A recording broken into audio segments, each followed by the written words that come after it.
Ma femme s'est vantée, je dirige ce mariage. J'ai discrètement déposé les papiers le lendemain matin. La lumière des bougies vacillait sur la nappe blanche chez Marello, projetant des ombres dansantes sur les visages de nos compagnons de dîner. Je regardais ma femme Jennifer parader en bout de table, son verre de vin levé, son rire aussi vif et tranchant que du verre brisé. David fait tout simplement ce que je lui dis, dit-elle en agitant la main d'un air dédaigneux dans ma direction. N'est-ce pas, chérie? Nos amis Marc et Suzanne, Tom et Linda bougeaient inconfortablement sur leur siège. Ce n'était pas la première fois que Jennifer faisait ce genre de commentaires, mais ce soir, c'était différent. Ce soir, il y avait un ton tranchant dans sa voix, une cruauté que j'essayais d'ignorer depuis des mois. Je souris poliment et pris une gorgée d'eau. J'avais arrêté de boire du vin il y a 2 ans. Une autre décision que Jennifer adorait moquer en public.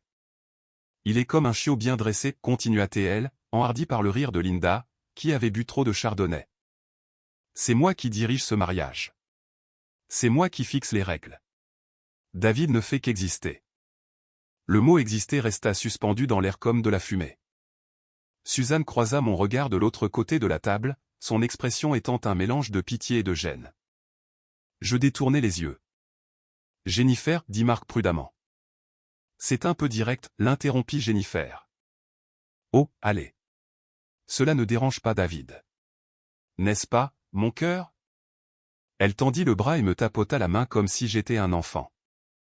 Il connaît sa place. Je gère les finances. Je prends toutes les grandes décisions. J'ai même choisi ce restaurant ce soir. David aurait probablement suggéré un bar sportif pathétique. Je ne dis rien. Ma mâchoire me faisait mal à force de la serrer. Je veux dire, regardez-le. Elle me désigna avec son verre de vin, un peu du liquide rouge clapotant dangereusement près du bord. Il n'a pas dit un mot de toute la soirée parce qu'il sait que c'est moi qui commande. Et honnêtement, c'est comme ça que cela devrait être. C'est moi qui ai la carrière. C'est moi qui gagne les vrais euros. Il se laisse simplement porter. Tom s'éclaircit la gorge. Peut-être devrions-nous commander le dessert. Vous voyez, rit Jennifer. Même Tom est mal à l'aise face à la vérité. Mais tout va bien. David et moi avons un accord. N'est-ce pas, David? Je regardais ma femme, je la regardais vraiment, peut-être pour la première fois depuis des années. Son visage était rouge de vin et de victoire. Ses yeux brillaient de quelque chose qui aurait pu être de l'amour autrefois, il y a bien longtemps, mais qui avait tourné en quelque chose de totalement différent. Du mépris peut-être, ou pire, de l'indifférence se faisant passer pour de la supériorité. C'est vrai, dis-je doucement. Nous avons un accord. Elle sourit triomphalement et se tourna de nouveau vers la table. Vous voyez, il a compris. Un mariage réussi consiste à connaître son rôle. Et mon rôle est celui de leader. Son rôle est celui de suiveur. Cela fonctionne parfaitement. Le reste du dîner se passa dans un flou de conversations forcées et de rires nerveux. Je m'excusai avant le dessert, prétextant un mal de tête. Jennifer le remarqua à peine. Elle était trop occupée à régaler tout le monde avec une autre histoire sur la façon dont elle avait géré une situation que j'avais soi-disant gâchée. Dans les toilettes, j'agrippai les bords du lavabo et fixai mon reflet. Quand étais-je devenu cette personne? Quand m'étais-je permis de rétrécir au point de pouvoir être rejeté d'un simple geste de sa main? J'avais passé 15 ans à essayer de faire fonctionner ce mariage, à essayer d'être un soutien, à essayer d'être suffisant. Et voici ma récompense. L'humiliation publique, la cruauté désinvolte, le rejet total de ma valeur. Quelque chose se cristallisa à ce moment-là, debout sous la lumière fluorescente et crue des toilettes d'un restaurant. Une décision que j'évitais depuis des mois, peut-être des années, devint soudainement claire. Je me séchai les mains, arrangeai ma chemise et retournai à la table avec un sourire sur le visage.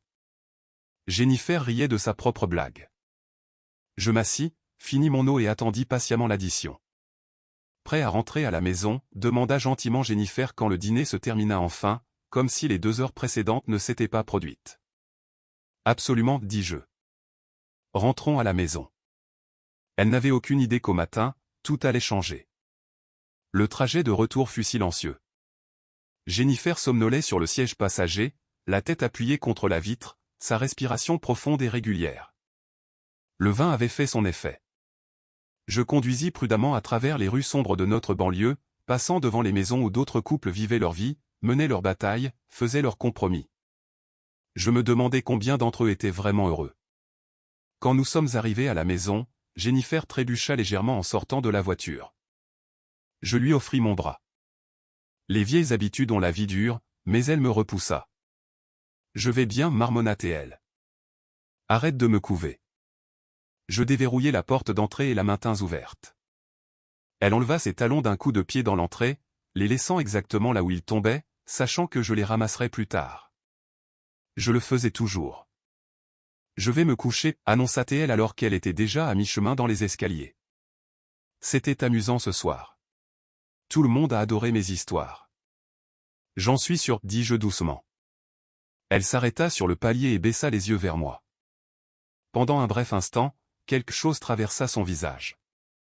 De l'incertitude peut-être, ou le fantôme de la femme que j'avais épousée, mais ensuite cela disparut, remplacé par cette expression familière de légère contrariété. Tu montes ? Dans un instant. Je dois vérifier quelques courriels. Elle haussa les épaules et disparut dans le couloir. Quelques minutes plus tard, j'entendis la porte de la chambre se fermer, puis l'eau de la douche couler. Au moment où l'eau s'arrêta, j'étais déjà dans mon bureau, la porte verrouillée. Je me préparais à ce moment depuis 3 mois. Le dossier se trouvait dans le tiroir du bas de mon bureau, caché sous d'anciennes déclarations de revenus et des documents d'assurance. À l'intérieur se trouvaient des papiers que j'avais accumulés lentement, soigneusement. Des relevés bancaires montrant le compte séparé que j'avais ouvert il y a 6 mois. Des documents prouvant le transfert progressif de mes économies personnelles, l'héritage de mon père, les obligations que ma grand-mère m'avait laissées, les petits investissements que j'avais faits avant notre mariage. Des euros qui m'appartenaient légalement, gagnés ou hérités avant même que nous ayons prononcé nos vœux. Jennifer gérait nos finances, oui, mais elle n'avait jamais pris la peine de vérifier ce qui était à moi seul. C'était indigne de son attention. J'ouvris mon ordinateur portable et affichai les documents que mon avocat avait préparés. Richard Chen était un vieil ami de l'université, quelqu'un que Jennifer n'avait jamais aimé, ce qui signifiait qu'il était quelqu'un dont elle n'avait jamais pensé à se méfier. Au cours des derniers mois, pendant mes pauses déjeuner et mes soirées tardives au bureau, Richard et moi avions méticuleusement planifié chaque détail. Les papiers du divorce étaient complets. Un mariage de 15 ans, pas d'enfant, un point de discorde que Jennifer avait utilisé contre moi à de nombreuses reprises. Elle n'avait jamais voulu d'enfant, disant qu'il ruinerait sa silhouette et ferait dérailler sa carrière. J'avais accepté, bien qu'une partie de moi se soit toujours demandé ce que cela aurait été d'être père. Maintenant, j'étais reconnaissant pour cette petite miséricorde. L'absence d'enfant signifiait pas de bataille pour la garde, pas de vies innocentes déchirées par notre échec. Je signais là où Richard avait mis des marques jaunes. Ma signature me semblait étrange, ferme et décisive d'une manière que je n'avais pas ressentie depuis des années. Chaque trait de stylo donnait l'impression de récupérer une partie de moi-même. Le partage des biens était simple. La maison était à nos deux noms, achetée il y a 10 ans lorsque nous avions tous les deux des emplois décents. J'étais prêt à lui céder ma moitié. Quel lait! Quel est tout ce qui me rappelait à quel point j'étais devenu petit entre ces murs. Mon téléphone vibra. Un message de Richard. Tout est prêt pour demain. Oui, tapez-je en retour. Merci pour tout. Tu fais la bonne chose, David. Tu mérites mieux que ça. Le méritais-je? Je n'en étais plus sûr, mais je savais que je méritais plus que des moqueries, plus que du mépris, plus que d'être traité comme un animal de compagnie qui avait appris quelques bons tours. J'imprimais les documents, les imprimantes semblant incroyablement bruyantes dans la maison silencieuse. Je rassemblais tout dans une grande enveloppe propre. Les papiers du divorce, la documentation de mes comptes personnels, une déclaration notariée de mon avocat et l'acte de propriété de la maison avec ma signature transférant mes droits à Jennifer Winters. Bientôt à nouveau Jennifer Caldwell, je suppose. Enfin, j'écrivis une seule ligne sur mon papier à lettres personnelles. Tu as gagné. Tu diriges tout maintenant, seul. Je ne m'étalais pas. Je n'expliquais rien. Elle était assez intelligente pour comprendre, et j'étais fatigué de me justifier. L'horloge sur mon bureau affichait 2:47 du matin. En haut, Jennifer devait être profondément endormie, rêvant des rêves qu'elle faisait. Rêvait-elle de moi? Pensait-elle seulement à moi quand je n'étais pas dans la pièce, autrement que comme un accessoire dans ses histoires, une chute dans ses blagues? Je me levai et m'étirai, mon dos craquant. Il y avait encore du travail à faire. Mes valises étaient dans le garage, cachées derrière de vieux pots de peinture et des décorations de Noël que nous n'utilisions jamais. Je faisais mes bagages progressivement, quelques articles chaque semaine, rien dont elle ne remarquerait la disparition. La plupart de mes vêtements, mes livres, les photographies de mes parents et grands-parents. La montre de mon père, les boutons de manchette de mon grand-père, les choses qui comptaient. J'avais déjà organisé un logement temporaire, un appartement meublé de l'autre côté de la ville, un 2 pièces avec vue sur la rivière. C'était petit, mais c'était à moi. Richard m'avait aidé avec cela aussi, signant initialement le bail à son nom, puis le transférant une fois que je serais libéré. Tout ce que j'aimais, tout ce qui était vraiment à moi avait déjà disparu de cette maison. Jennifer ne l'avait tout simplement pas remarqué. À 4h30 du matin, j'avais terminé. La maison avait exactement la même apparence, mais mon placard était vide, mes tiroirs étaient nus, et l'enveloppe reposait au centre du bureau de son espace de travail à domicile, impossible à manquer. Je fis une dernière promenade dans notre maison. Le salon où nous avions organisé des fêtes. La cuisine où nous avions préparé des repas dans des moments plus heureux. La chambre où elle dormait maintenant seule, ignorante que son monde était sur le point de basculer sur son axe. Je ne ressentais aucune satisfaction, aucun triomphe, juste un soulagement profond et épuisant jusqu'aux os. À 5h00 du matin, je chargeai la dernière valise dans ma voiture. Le soleil commençait tout juste à éclairer le ciel oriental. Les oiseaux commençaient à chanter. Le monde se réveillait. Moi aussi. Le réveil de Jennifer sonna à 7h00 du matin comme tous les jours de la semaine.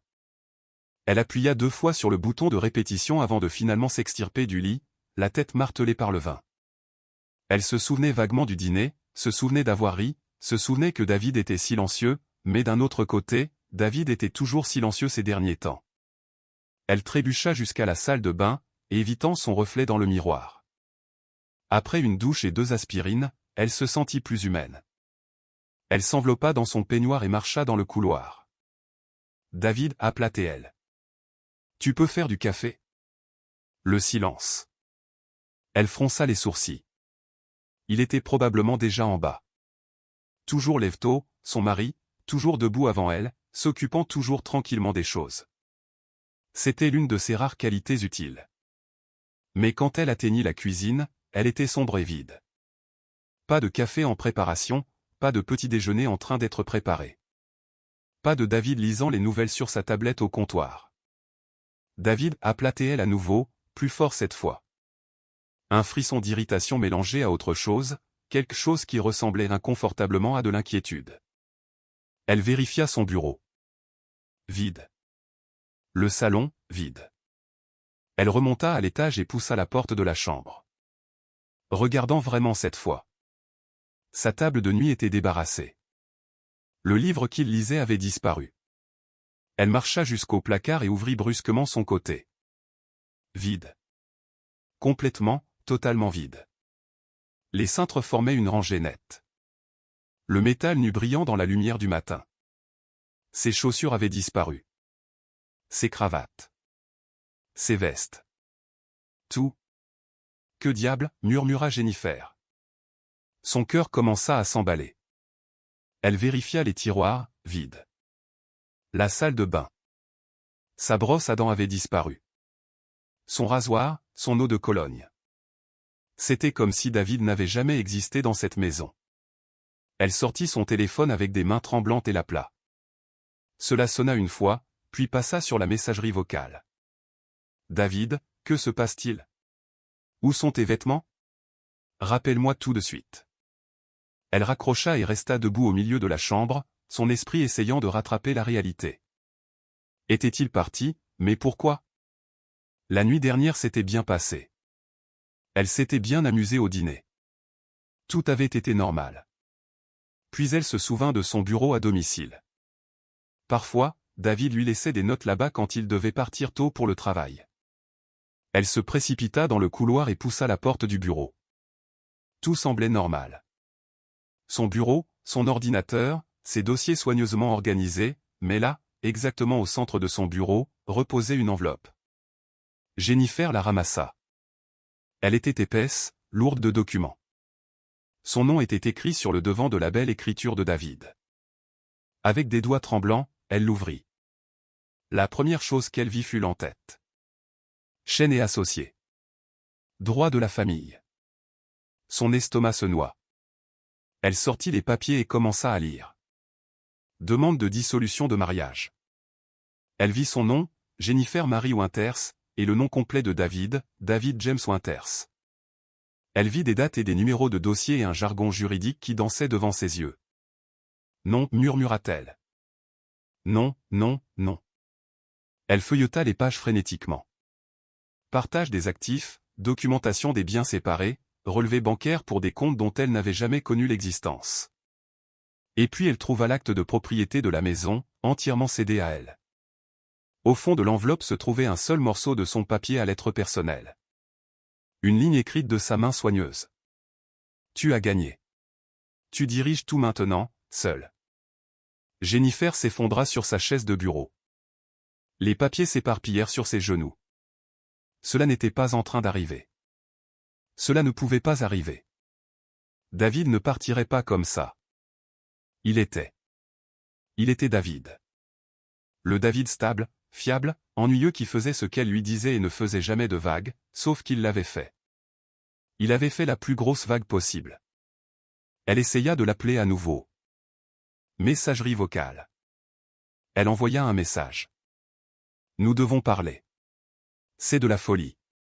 Rentre à la maison. Aucune réponse. Elle appela son bureau. Son assistante, Maria, répondit à la deuxième sonnerie. Bonjour, Madame Winters. Monsieur Winters ne sera pas là aujourd'hui. Il a pris un congé. Quoi? Depuis quand? Depuis. Je crois que cela a été organisé il y a 3 semaines. Je suis désolé. Je pensais que vous saviez. Jennifer mit fin à l'appel sans dire au revoir. 3 semaines. Il planifiait cela depuis 3 semaines au minimum. Probablement plus longtemps. Elle regarda autour de son bureau avec de nouveaux yeux. Avait-il été ici dans cette pièce pendant qu'elle dormait à l'étage? Avait-il tranquillement emballé toute sa vie alors qu'elle était inconsciente à cause de trop de vin et de trop de cruauté? Le souvenir de la nuit dernière revint en force. Ses mots au dîner, la façon dont elle l'avait rejeté, s'était moquée de lui, l'avait réduit à néant devant leurs amis, la façon dont elle l'avait fait tant de fois auparavant de tant de manières.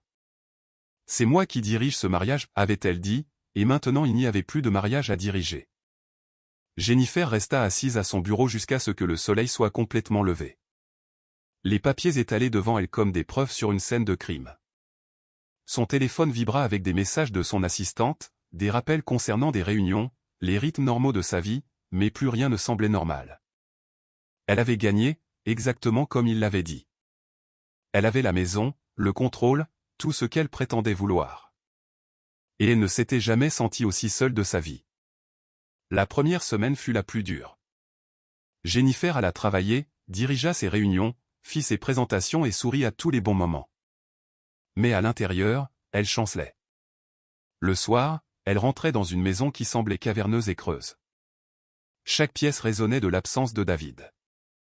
Elle essaya de l'appeler de manière obsessionnelle au début, laissa des messages vocaux allant de la colère à la supplication en passant par la confusion. Aucun d'entre eux ne reçut de réponse. Son téléphone était toujours allumé, acceptant toujours les appels. Mais David avait apparemment décidé qu'elle ne méritait plus sa voix. Le 3e jour, elle contacta sa propre avocate. Patricia Morrison était tranchante, chère et directe. Madame Winters. J'ai examiné les papiers. L'avocat de votre mari est Richard Chen. Il est très bon. Le dossier est propre. Tout ce que votre mari demande, c'est ce qui lui appartient légalement. Les biens d'avant le mariage, l'héritage, et une rupture nette. Il ne demande pas de pension alimentaire, ne se bat pas pour les biens communs. Honnêtement, c'est l'une des demandes de divorce les plus généreuses que j'ai vues. Généreuse? La voix de Jennifer se brisa. Il m'a quitté au beau milieu de la nuit sans un mot. Patricia la regarda par-dessus le bord de ses lunettes. L'a-t-il fait? ou a-t-il finalement répondu à quelque chose qui se passait depuis un moment? La question resta suspendue dans l'air. Jennifer n'avait pas de réponse. Elle commença à recevoir des appels d'amis. Suzanne la première, hésitante et prudente. « Jen, tu vas bien? Marc et moi avons entendu dire. » « Eh bien, nous avons entendu dire que David avait déménagé. »« Qui t'a dit ça? » Tom l'a croisé à la salle de sport. « Il est. »« Jen, David a l'air bien. Vraiment bien. Il a perdu du poids. Il a l'air en meilleure santé. Il a dit à Tom qu'il dormait mieux qu'il ne l'a fait depuis des années. » Les mots piquèrent plus que n'importe quel document juridique. Il allait mieux sans elle, en meilleure santé, plus heureux. Linda appela ensuite, mais sa sympathie semblait creuse. « J'ai toujours pensé que vous étiez parfaits ensemble. Je veux dire, tu avais tellement le contrôle. » Étaient-ce ses propres mots qui revenaient la hanter? Le récit qu'elle avait construit avec tant de soin, Jennifer, la puissante, David le paillasson, cela avait semblé si intelligent à l'époque, si valorisant. Maintenant, cela semblait juste cruel. Au travail, les gens le remarquèrent. Son assistante lui demanda si elle se sentait bien. Son patron lui suggéra de prendre un peu de temps pour elle, mais Jennifer ne le pouvait pas. Le travail était le seul endroit où elle se sentait encore elle-même, où elle pouvait encore être la femme compétente et maîtresse de la situation autour de laquelle elle avait construit son identité. C'est au cours de la 2e semaine que Jennifer s'effondra finalement. Elle était rentrée à la maison pour trouver un courrier pour David, quelque chose de l'association des anciens élèves de son université. Une si petite chose. Mais elle se retrouva assise sur le sol de l'entrée, tenant l'enveloppe, sanglotant. Quand était-elle devenue cette personne? Quand avait-elle décidé qu'être forte signifiait rendre David faible? Quand l'amour s'était-il transformé en une lutte de pouvoir qu'elle devait gagner? Elle repensa aux années de leur mariage. Les premiers jours où David la surprenait avec des fleurs. Quand ils riaient ensemble devant des films stupides, quand ils faisaient l'amour lors de paresseux dimanches matins. Quand cela s'était-il arrêté? Lentement, réalisa-t-elle, imperceptiblement, alors que sa carrière décollait et que la sienne stagnait, alors qu'elle gagnait plus d'euros et acquérait plus de statut, elle avait commencé à le considérer comme inférieur, pas consciemment peut-être, mais de 1000 petites manières. Un commentaire dédaigneux par ici, un roulement d'yeux par là, prendre des décisions sans le consulter parce qu'elle savait mieux. Et David, le doux et constant David, avait tout pris, avait absorbé ses cruautés désinvoltes comme une éponge absorbe l'eau jusqu'à ce qu'il s'y noie. Cette nuit-là au dîner n'avait pas été une anomalie. Cela avait été le point culminant, la dernière expression publique de quelque chose qu'elle faisait en privé depuis des années. Jennifer ouvrit son ordinateur portable et fit quelque chose qu'elle n'avait jamais fait auparavant. Elle regarda les réseaux sociaux de David. Il publiait rarement, mais quand elle vérifia son profil, elle vit qu'il avait mis à jour son statut. Parfois, la chose la plus courageuse que vous puissiez faire est de vous éloigner de ce qui vous tue à petit feu. La publication avait 47 mentions. Des commentaires d'amis et de la famille qu'elle n'avait jamais pris la peine d'apprendre à connaître. Fier de toi, mon vieux. Il était temps. Tu mérites le bonheur. Un commentaire la stoppa net. Il venait de la sœur de David, Michelle, que Jennifer avait toujours rejetée comme étant dramatique et trop émotionnelle. Je t'ai regardé te rétrécir pendant 15 ans pour entrer dans l'histoire de quelqu'un d'autre. Je suis tellement heureuse que tu écrives enfin la tienne à nouveau. Je t'aime, mon frère. 15 ans, tout leur mariage. Michel avait observé, avait vu ce à quoi Jennifer elle-même avait été aveugle. Que dans sa quête pour être la forte, la puissante, elle avait systématiquement détruit l'homme qu'elle avait promis d'aimer. Jennifer ferma l'ordinateur portable et regarda autour d'elle dans sa maison parfaite. Elle avait gagné. Elle dirigeait tout maintenant et cela ne signifiait absolument rien. 3 mois après le départ de David, Jennifer était assise en face de Patricia Morrison dans la salle de conférence où elle finalisait le divorce. Il sera là d'une minute à l'autre, dit Patricia en regardant sa montre. Êtes-vous prête pour cela? L'était-elle? Jennifer n'en était pas sûre. Elle avait passé les 90 derniers jours dans des limbes étranges, vivant dans la maison qu'ils avaient partagée, faisant les choses machinalement, essayant de comprendre comment sa vie s'était effondrée si complètement. Elle avait beaucoup réfléchi, beaucoup de souvenirs, beaucoup de regrets. La porte s'ouvrit et David entra avec Richard Chen. Le souffle de Jennifer se coupa. Suzanne avait eu raison. Il avait l'air différent. Son visage était plus fin, ses épaules plus droites. Mais ce furent ses yeux qui la frappèrent le plus. Ils étaient clairs, libérés de tout fardeau. Il la regardait sans colère ni désir, juste avec une neutralité calme qui faisait plus mal que n'importe quelle accusation. « Bonjour, Jennifer, dit-il doucement. « Salut. » Sa voix sortit plus faible qu'elle ne l'avait prévu. Ils s'assirent, les avocats entre eux, comme des arbitres dans un match de boxe. Patricia étala les papiers. « Cela devrait être simple, dit Richard. Les conditions de David n'ont pas changé. Partage net des actifs antérieurs au mariage. Jennifer garde la maison et tous les biens communs. Pas de pension alimentaire d'un côté ou de l'autre. Les deux parties acceptent une dissolution à l'amiable. »« Attendez, dit Jennifer. » Tout le monde la regarda.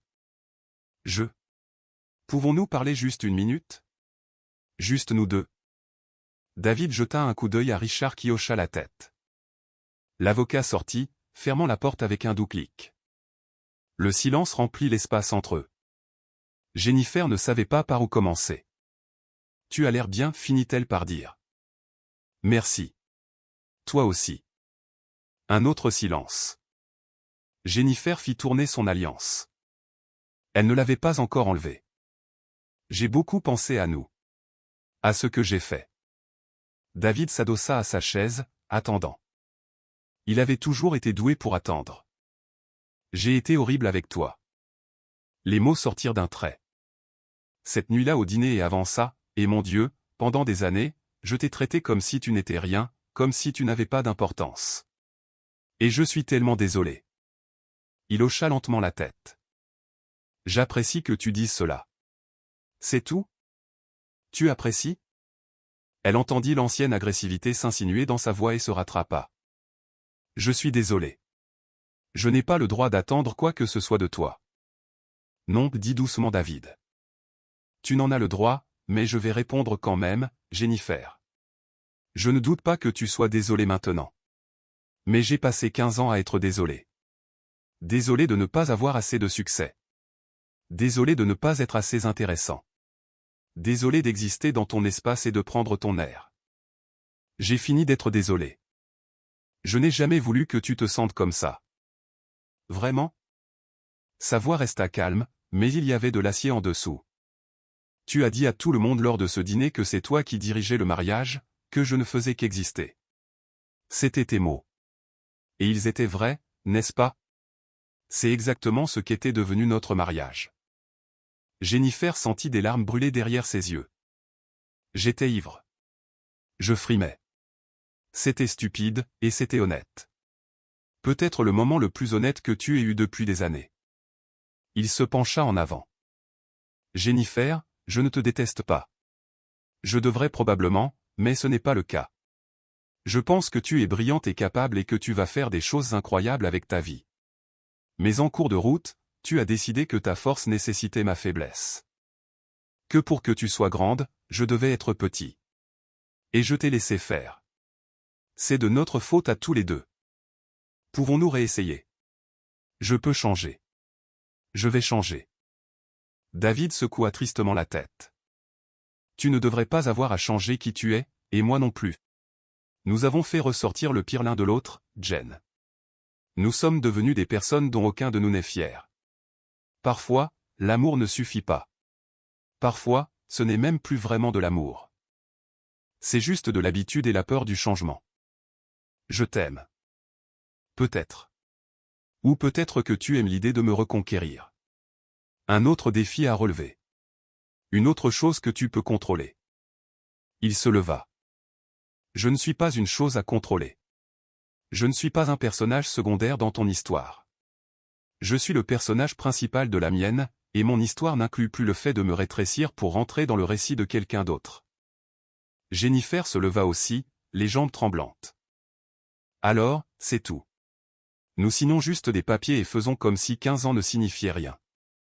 Ils signifiaient quelque chose. Ils m'ont appris ce dont j'ai besoin et ce que je n'accepterai pas. Ils m'ont appris que je mérite d'être le partenaire de quelqu'un, pas son animal de compagnie. Et peut-être que si tu es honnête avec toi-même, ils t'ont appris quelque chose, à toi aussi. Il marcha jusqu'à la porte, puis s'arrêta. J'espère que tu trouveras ce que tu cherches, Jennifer. Vraiment. J'espère que tu trouveras quelqu'un qui pourra égaler ta force sans que tu aies à le diminuer. J'espère que tu apprendras que le pouvoir et l'amour ne sont pas la même chose. Et j'espère qu'un jour tu repenseras à tout cela et que tu comprendras pourquoi j'ai dû partir. David. Au revoir, Jennifer. Il ouvrit la porte. Les avocats revinrent. Les papiers furent signés. 15 années dissoutes en 15 minutes de signature et de cachet de notaire. Quand ce fut fini, Jennifer s'assit dans sa voiture dans le parking et pleura. Elle pleura vraiment pour la première fois depuis qu'elle avait trouvé cette enveloppe sur son bureau. Elle pleura pour le mariage qu'elle avait détruit, pour l'homme qu'elle avait diminué, pour la femme qu'elle était devenue. Mais sous le chagrin, il y avait autre chose. Une minuscule graine de compréhension.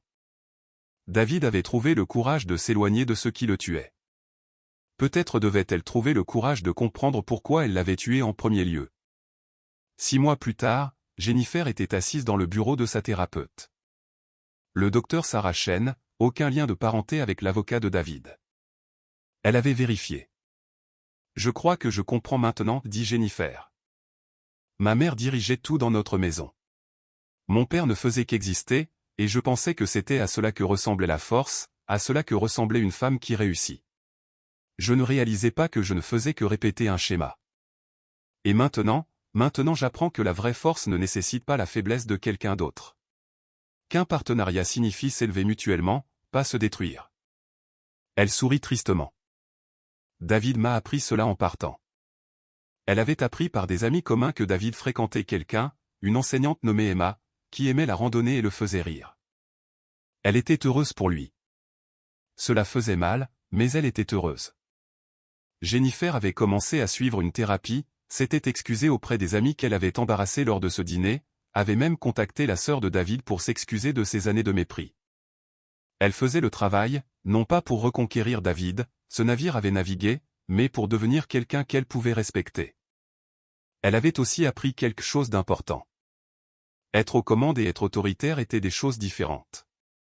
Elle pouvait être forte, prospère et puissante sans rendre quelqu'un d'autre petit. La maison semblait moins vide maintenant. Elle avait redécoré, la rendant entièrement sienne. Certains jours, David lui manquait encore.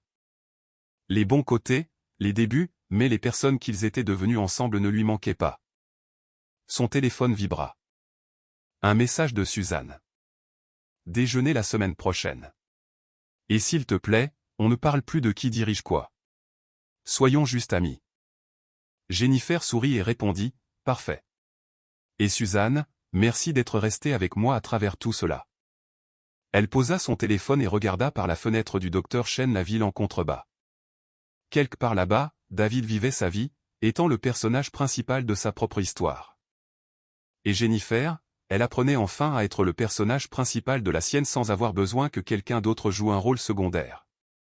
Elle avait gagné le mariage, exactement comme elle l'avait voulu, et avait perdu tout ce qui comptait. Mais peut-être, juste peut-être, trouvait-elle quelque chose de mieux. Elle-même, la femme qu'elle pouvait être quand elle arrêtait d'essayer de prouver qu'elle avait le contrôle et commençait réellement à maîtriser sa propre personne, ses choix, sa capacité à grandir. Ce n'était pas la fin qu'elle avait prévue, mais c'était le commencement dont elle avait besoin. Et cela, Jennifer l'apprenait, valait plus que gagner ne le pourrait jamais.